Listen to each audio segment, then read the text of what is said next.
Recording studio Alamnagar Madhepura. DJ Umesh मैया के कृपा होइतौके मैया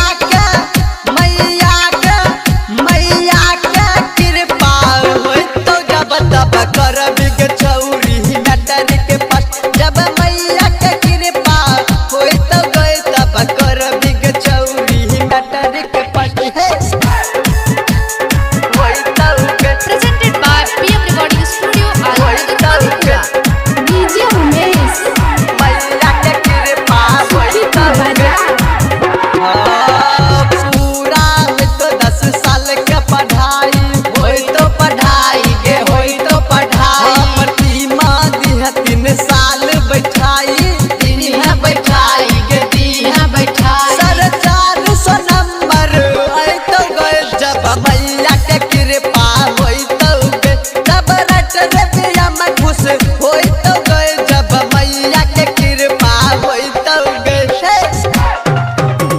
presented by PM recording studio Alamnagar Madhepura. DJ Umesh मैया के कृपा होइतौके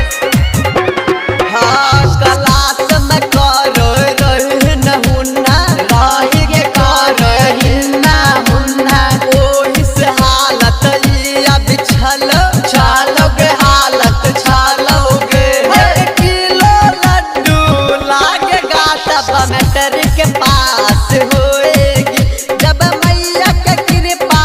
होई तो गए तब करबी के छौरी मैटर के पास मैया के कृपा होई तो जब तब करबी के छौरी मैटर के पास जब मैया के कृपा होई तो गए तब करबी के छौरी मैटर के पास बोलिए सरस्वती मैया की। Presented by PM recording studio Alamnagar Madhepura.